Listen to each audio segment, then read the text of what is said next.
All right, let's get into it. You know, we all think we know pizza, right? It's simple, it's classic, it's delicious. But today, we're gonna peel back the crust because there is this whole hidden story of engineering, chemistry, and even marketing psychology that turned a humble little flatbread into a global obsession. And this quote, it just nails it. We're not just talking about dinner here. We are talking about a highly optimized, seriously engineered product. I mean, from the way the cheese melts, that's fluid dynamics, to how heat travels through the dough, which is thermal engineering. So for just a minute, let's forget that whole rustic Italian fantasy. We are about to deconstruct the most successful edible product on the planet. So first, let's just get one thing straight. The pizza you know and love, it isn't the result of some ancient, unchanging tradition that's been passed down for centuries. Not at all. It's a story of calculated invention and constant reinvention. We're gonna look past all the romance and straight into the lab. Okay, so let's rewind. Let's go way back to the beginning.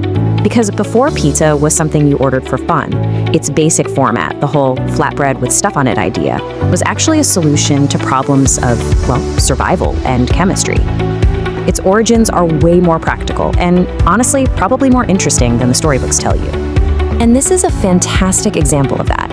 Long before tomatoes even got to Europe, sailors over on the French Riviera were eating something called the pissolatiere. It was a flatbread, but it was topped with onions that were caramelized for so long, they basically became this deep, savory, jam-like paste. And what was the goal? To make old, stale bread edible again. It just proves that the pizza format started as a survival tool first and foremost. And then came the icon, right? The Neapolitan. But try not to think of it as just a recipe. You should really think of it as the mastery of one very specific chemical reaction. One that demands absolutely brutal, intense heat and split-second timing to get it perfect. And that reaction is this, the Maillard reaction. It's the science that gives so many of our favorite foods those delicious brown crusts. For a Neapolitan pizza, this reaction is everything. It's what creates those signature charred bubbles, the leopard spawning, that gives the crust that slightly bitter contrast to the sweet tomatoes. It's pure chemistry. And just look at how extreme we're talking. We're talking under 90 seconds in an oven that is cranked up over 800 degrees Fahrenheit. That's more than 425 Celsius. You know, it's less like baking and more like a controlled explosion of flavor. Any longer in there, and that beautiful Maillard reaction just turns into pure carbon, burnt toast. All right, now let's cross the Atlantic. Because when pizza got to America, it wasn't just adopted, it was totally re-engineered. And it was re-engineered to solve two completely different problems, which led to two radically different and totally iconic outcomes. So first up, Chicago. Back in 1943, a guy named Ike Sewell didn't just want a snack, he wanted a real, substantial knife and fork meal. But making a pizza that thick created this huge thermal problem. I mean, how do you cook the dough all the way through without burning the cheese on top to an absolute crisp? Well, the solution was a stroke of absolute genius in kitchen physics. They just layered it in reverse. So the cheese goes on the bottom, where it's protected from the direct heat. Then the toppings go in the middle. And finally, a thick layer of crushed tomatoes goes on top, acting like a liquid shield, basically steaming the inside while that crust fries in the pan below. Brilliant. Meanwhile, over in New York, the engineering goal was the exact opposite. It wasn't about sitting down for a big meal. It was all about creating a food that you could eat on the move. So the number one design requirement? It had to be foldable. And this all comes down to one thing, structural integrity. New York pizza makers use high-protein flour, which creates this strong gluten network, basically a cracker-like base that won't just flop over. And they use low-moisture mozzarella to stop it from getting soggy. The crust literally becomes a handle, designed for portability just like a chicken lollipop. If it breaks when you fold it, that's a design failure, period. And this slide, this really crystallizes the difference, doesn't it? On one side, you have a casserole engineered to solve a baking problem. On the other, you have a foldable slice engineered for the street. Two completely opposed culinary philosophies, both born from the same simple idea. But you know what? The pizza story does not stop there. Because starting around the 1980s, the biggest innovations, they weren't happening in the kitchen anymore.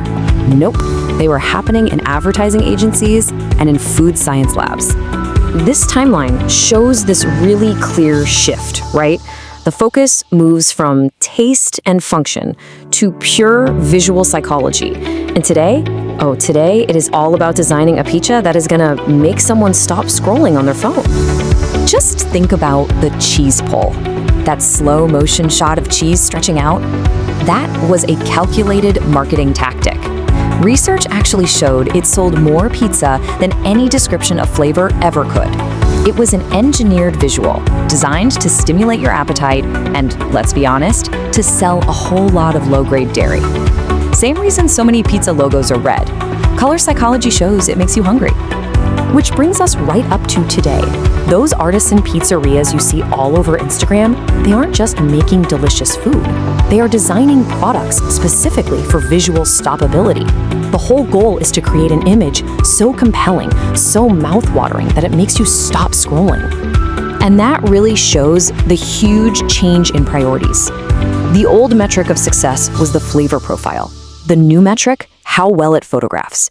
It's why you see burrata, a cheese that has to be eaten within like 24 hours, absolutely everywhere. It's not just delicious, its creamy, oozy explosion is perfectly designed for a viral video. So after this whole journey through chemistry and engineering and marketing, it's pretty clear that pizza is so much more than just a simple meal.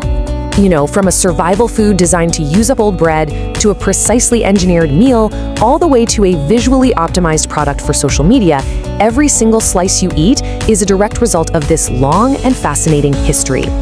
So here's the main takeaway. The next time you're looking at a menu, just remember what's really behind it. You're not just picking toppings. You are engaging with a century of problem solving and psychological persuasion. Which of course brings us to the final and most critical question of all, one that has raged since 1943. Is Chicago deep dish a pizza or is it a casserole? Let us know what you think. The debate is officially open.